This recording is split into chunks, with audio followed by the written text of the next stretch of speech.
Hello everybody and welcome to part 6 of What If Izuku Midoriya Had Nightcrawler's Powers. If you've missed any of the previous episodes, there will be a link in the description below and the annotation above to a playlist. If you enjoyed the video, please show your support and hit that like button. If you're new around here, you can always subscribe and get notified of when I post these videos. I also have to say I made a Discord server, link in the description below. In case you guys want to check it out or talk to me there. I do want to once again thank Borka Sullivan for his help in this one. He did some suggestions that are pretty useful, and he's the one who originally came up with this what if. A question for you guys in the poll above: would you prefer me doing more freestyle videos, which this I mean with the parts coming out randomly, like sure a certain. Yeah, I mean, instead of going with a schedule like these what ifs come out here, I just come up with what ifs as I go along. If you prefer them, hit that in the annotation. If you prefer me doing the schedule as I've been doing so far, then you can always say that. And yeah. After everyone finishes the obstacle race, they are given about 15 minutes to recover and rest. The students then gather. Midnight says, 42 of you qualified to move on. Now guard your loins and prepare for the next test. The screen starts going through a bunch of options, ending with cavalry battles. Midnight says, a cavalry battle. Those of you at the top will suffer the most. Of course, that's something you'll hear over and over again at UA. Show us what Plus Ultra means. Midnight points at Midoriya and says, Izuku Midoriya placed first in the qualifying round. He'll be worth 10 million points. Midoriya starts panicking internally a bit, but calms himself down. Midnight then says, first years, these are the rules you'll have to abide by. The game itself will last 50 minutes. Teams will consist of between 2 and 4 players. Individual point values will be added together to reach your team totals. Everyone will know how much you're worth thanks to your headbands. Swipe as many headbands as you can to tally your team's scores. Stolen headbands must be worn from the neck up, so the more you steal, the harder they'll be to manage. And another thing, even if your headband gets stolen or your team falls down, you can keep playing until time's up. Yamamoto says, it's anyone's game. Sato then says, yeah, since there are 42 contestants, there will be 10 to 12 teams fighting on the field the entire time. Aoyama adds, it sounds hard. Mina then asks, so if you lose your headband at the beginning, you have more time to make up a plan, right? Midoriya says, that's right. Tsuyu then says, I don't know, maybe we should see how the teams turn out before we make up a plan. Midnight says, this is going to be rough, but you may use your quirks as much as you'd like. But there are still rules. Make a team fall on purpose and I'll slap you with a red card. You'll be disqualified. Now, you have 50 minutes to build your teams. Midoriya teleports and appears in front of Bakugo. Bakugo says, no way, elf, and walks away to make his own team. Midoriya then goes to Ojiro and says, sorry, and Ojiro says sorry and walks away. Mina then approaches Midoriya and says, come on, Blue, let's team up. Midoriya asks, are you sure you want to team up with me, Pinky? Mina says, of course. I mean, you would have gotten first place if you weren't capable, so I trust that we'll win if I team up with you. Ochako then approaches Midoriya and Mina and says, hey Midoriya, let's team up. Midoriya asks, are you too sure you guys would want to team up with me? I'm kind of putting a huge target on you. Uraka says, of course. I'm sure we make a great team. And if we run away the whole time, we'll win, right? Mina says, you're probably underestimating everyone here. Uraka says, phooey! Anyway, it's better to team up with people you like. Mina then frowns a bit and says, so we are 3 now. We still need a 4th. They then approach Ida to try and get him on their team, but he says, no thank you. I realized something when I saw you and Bakugo talk to each other before. I need to start doing things my own way. I can't just rely on you if I strive to be a great hero. Midoriya is disappointed, but still says, good luck then, Ida. Hatsume then approaches them and says, "Team up with me, person in first place." Midoriya says, "So close. Who are you anyway?" "My name is Mei Hatsume," she says. "I'm a student from the support course." Uraka says, "Oh right, you're the weirdo from the obstacle course." Hatsume says, "We haven't met, but I would like to use your personal fame to my advantage." Mina says, "No way, I'm not letting someone else get to my best friend Blue here." Hatsume says, "Come on, I want to team up with you to be in the spotlight so I can showcase my babies." Uraka and Mina ask, "You have babies with you?" And Hatsume shows her inventions and says, we in the support course specialize in making equipment for heroes. If you two team up with me, you can use any item you would like." Just kind of ignoring Uraka here. Midoriya starts looking through them, recognizing the jetpack from Air Jet, and comes up with a plan. He then says, "Alright, we got a team." The time to make the teams ends, and Midnight says, "Oh goody, it's time to get this party started." President Mike says, "After 50 minutes of talking strategy, 12 cavalry teams are prepared to go head to head." Aizawa says, "I see unexpected student combinations." He then looks at Midoriya teaming up with Ashido and Uraka and says, "And some very expected ones." Midnight says, "Begin!" and all students start from every course, from every team, start going after Midoriya and his 10 million points. Tetsu says, "It's basically one big battle for those 10 million points." Midoriya says, "Now!" Uraka touches him, making everyone float, and then Midoriya punches a button, and the whole team jumps into the air thanks to Mei's inventions. And the team starts floating in the air. A piece of tape goes after them, hitting Midoriya's headband. Bakugo says, "Good job, real elbows." Zero says, "That's not my name," as he retracts the tape, jointing the headband of Midoriya's head. He says, "It's Zero." Midoriya looks back and sees that his headband has been taken and says, "Okay, let's land." The team lands, and while everyone goes after Bakugo for the 10 million points, Midoriya teleports around, grabbing other people's headbands. After a while of taking people's headbands, Monoma, who had the same strategy, walks by taking Midoriya's headbands. He grabs about 2 of the 3 Midoriya currently has on him, while taunting Midoriya, saying, Who would want you as their hero? A hero should be handsome, like me, not a freak, like you." Mina opens her mouth and is about to say something, but before she can, Midoriya smiles, putting her hand in front of her, and says, "Sorry, couldn't hear you over the BAMF." Monoma, as his team walks away with the headband, says, "What?" And Midoriya then teleports, grabbing his headbands and taking some more from Monoma. Midoriya then teleports back onto his mount and continues the match. During the cavalry battle, Todoroki managed to get to take the 10 million point headband from Bakugo. After a couple more minutes, the cavalry battle ends, Todoroki still having maintained the 10 million points. The results come in. Todoroki's team ended at first, with over 10 million points, Midoriya second, Shinso's third, and Bakugo's fourth. After that, Midoriya gives the support gear back to Hatsume. Midoriya says thanks. Hatsume says, "You're welcome, but I was hoping to showcase them more." The next round is announced as a 1v1 tournament, but before it starts, both Ojiro and Shoda from Class B forfeit because they feel unjustified moving to the next round. Before the round, the students are given some time to eat before the matchups are announced. After lunch, some recreational games are held for those who didn't pass, and those who did get to prepare for the final. Midoriya spends his time relaxing, calming his nerves a bit. The matchups are announced by the way, these are made with a randomized generator, because I usually come up with it with a system, but why not?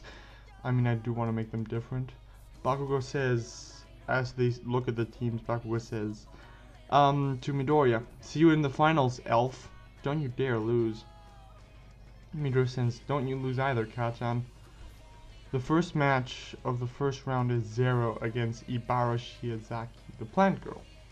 The match begins and Zero tries to end it quickly. He shoots tape at her, using himself as a pivot, tries to throw her off the arena. In mid-movement, Ibarra plants her vines into the ground, blocking Zero from moving her, and she sends her vines through the ground, restraining him. Ibarra passes to the next round. The second match is Shinso vs Sato. Sato was warned by Ojiro, but still, Shinso through his taunting managed to get him to react. So Shinso's brainwashed Sato, getting him to walk off the ledge all of the arena all on his own. Shinso passes to the next round. The third match is Bakugo against Kaminari. The match starts and Kaminari, knowing how much of a threat Bakugo is, shoots a preemptive strike shouting, "Indiscriminate shock! 1.3 million volts!" Bakugo sees this coming beforehand and, thinking ahead, uses some precise explosions against the floor to loosen a piece so he can use it to protect himself. After Kaminari's electricity dissipates, Bakugo steps from behind the floor shield he made and goes and easily pushes Kaminari off the arena. Bakugo passes to the next round and now has to fix the arena. The fourth match is Yaoyorozu against Ida. Before the match starts, Yaoyorozu starts thinking of possible ways to defeat Ida. She makes a shield and a staff to attack once the match starts, but before she can do anything, Ida uses a reciprocal burst to push her off the stage. Kind of like he did with Ibarra in the main continuity. Ida passes to the next round. The fifth match is Hatsume against Aoyama. I think we all know how this one ends. Hatsume gives Aoyama some support items and she uses him as a human advertisement. She then steps out of the arena, letting Aoyama pass to the next round. The sixth match is Ashido versus Midoriya. The two students walk into the arena and Ashido says, "Sorry Blue, I'm not going to make this easy for you." Midoriya says, "Don't worry about Pinky. I'll win this one." The match starts and Ashido starts skating around the arena towards Midoriya. Midoriya rushes towards her. He teleports behind her, grabbing onto her, then teleports into the air a couple of meters out of the arena, pushes her down, and teleports back into the arena. Midoriya then shouts, "Sorry Pinky, but I can't lose." Midoriya passes to the next round since Pinky fell out of the arena. The seventh match is Tetsu against Todoroki. Before the match, Todoroki had an interaction with his father, so he's a bit agitated. The match begins and Todoroki shoots a full-on ice attack at Tetsu, fully mobilizing him before Tetsu can even turn into his metal form. Midnight says, "Be honest, Tetsu, can you still move?" Tetsu struggles a bit going into his steel form, but it doesn't really work because of the ice on his body, and he says no. Todoroki passes to the next round. The eighth and final match of the first round is Uraka against Kirishima. The fight begins and Kirishima rushes to attack Uraka. Uraka moves out of the way, touching Kirishima and making him float. She then nudges him a bit into the air and Kirishima starts floating away. Kirishima says, "What? No, this isn't fair." After a bit of floating, Kirishima is outside the arena and Uraka says, "Release!" And Kirishima falls out of the arena. Obviously, Kirishima passes on to the next round. The second round begins. The first match is Shinso against Ibarra. The match begins and Ibarra uses her vines to restrain Shinso. Shinso starts insulting God because he knows this will agitate Ibarra, having heard her speak of him before. Ibarra says, "How dare you speak such blasphemy!" And she gets brainwashed. Shinso says, "Release me." Shinso is dropped to the ground. Shinso then says, "Okay, now be a good little puppet and walk out of the arena." And she does. Shinso passes to the semifinals. The second match of the second round is Bakugo against Ida. When the match begins, Ida rushes to push Bakugo out of the arena. Bakugo jumps up, creating an explosion that makes a smoke screen. He is propelled over Ida. As Ida approaches the border of the arena, Bakugo hits him in the back with an explosion, pushing him out. So Bakugo also passes to the semifinals. The third match is Midoriya against Aoyama. The match begins and Aoyama starts shooting his naval laser at Midoriya, trying to push him out of the arena. But every time Aoyama shoots at Midoriya, Midoriya just teleports out of the way, getting closer and closer to Aoyama every time. He then teleports behind Aoyama, pushes him. Aoyama stumbles and turns. Midoriya again teleports behind Aoyama. Midoriya then sweeps Aoyama's leg and Aoyama falls to the ground. Midoriya gets on top of him, pinning him, and after a bit of struggling, Aoyama surrenders. And Midoriya wins the match. The fourth match of the second round is Uraka against Todoroki.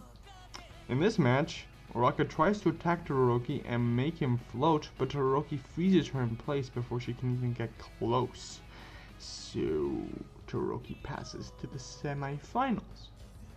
The first round of the semifinals is Shinso against Bakugo. Shinso tries taunting Bakugo over and over, saying anything he can think of to get him to react. But Bakugo keeps a cool head and carefully strikes Shinso with multiple explosions, throwing him off the arena. Bakugo passes to the finale. While walking out of the arena, he passes by Midoriya and says, "I made it to the final, Elf. Now it's your turn. I'm going to beat you with my own two hands and prove that I'm the irrefutable champion." The second fight of the semifinals begins. Todoroki against Midoriya. Todoroki starts out the fight trying to freeze Midoriya in place. Midoriya just teleports out of the way though. Todoroki sees Midoriya behind him and tries to freeze him. Midoriya teleports again, appearing on Todoroki's left side. Todoroki turns and tries to shoot Midoriya again. This pattern repeats for about 5 minutes. By this time the stadium is filled with ice. Midoriya sits on an ice structure and says, "You know, we're all giving it our all here. It's kind of uncool of you not to do the same. Get it? Uncool." Todoroki tries to freeze Midoriya again. Midoriya jumps out of the way and says, "Your movements are getting a bit sluggish, Todoroki. You're reaching your limits, aren't you? If you don't use your fire, then you don't stand a chance against Bakugo. Not even me." Todoroki says, "What, did my father bribe you or something?" Midoriya says, "He tried to while Midoriya sits on ice, but I said no." Todoroki tries to freeze Midoriya again, and Midoriya again evades the attack. Midoriya says, "Come on, use your fire." Todoroki says, "What are you, the little devil on my shoulder or something?" Midoriya says, "It's your power, you know." Todoroki then blasts another ice attack and falls over from the frostbite. Midoriya teleports next to Todoroki and catches him before Todoroki can fall to the ground. And Midoriya says, "Told you you would lose if you didn't use your fire." Midoriya passes to the next round and Todoroki is sent to the infirmary. For the final round, Midoriya and Bakugo have an agreement not to use their quirks. The final starts and they both start hitting each other in an actual match, like in an actual sparring match. Of course, Midoriya has the upper hand because of how acrobatic he is, even without using his quirk. But Bakugo has sparred with Midoriya so much he manages to predict Midoriya's movements, grabbing his tail and throwing him out of the arena with using some centrifugal force. Bakugo wins the tournament. Bakugo walks towards Midoriya and helps him up. In the booth, President Mike says such a nice, heartfelt battle between rivals. He even helped him up, such a manly thing to do. After this comments the medal ceremony. All Might arrives to give the medals and give each of the contestants some words of encouragement. To Shinso he gives his bronze medal and says, "You did good, young man. I'm sure that after the fight you put up, you will get into the hero course in no time. If that's what you want, of course." Shinso says, "I do. Thank you, All Might, very much." All Might then gives Todoroki a bronze medal and says, "Todoroki, you were pretty stubborn. Still, you probably have your reasons not to use your quirk at full capacity." Todoroki says, "It's because of my father." All Might says, "Are you sure? Because from where I'm standing, it's just a part of you, not him." All Might then turns to Midoriya and gives him a silver medal and says, "Congratulations, young Midoriya. You did great. You may not have won overall, but still, second place and second overall is pretty good." All Might turns to Bakugo, who's in this version is not tied up because he actually won from his own merit. And All Might says, "You did very well, Bakugo. You did exactly what you said you would. And you're on your way to be a great hero. You did win this." Bakugo scoffs and says, "I'm not going to be great, All Might." Bakugo looks at Midoriya and says, "I'm going to be the best." Anyway, this is where I'm leaving it off for today. I hope you guys did enjoy. If you did, please hit that like button. If you're new, you can always subscribe. And if you are you can always leave your suggestions and feedbacks in the comments below. I do want to remind you again, there's a link to my new Discord in the description below of this video. And until next time, have a nice day, everyone.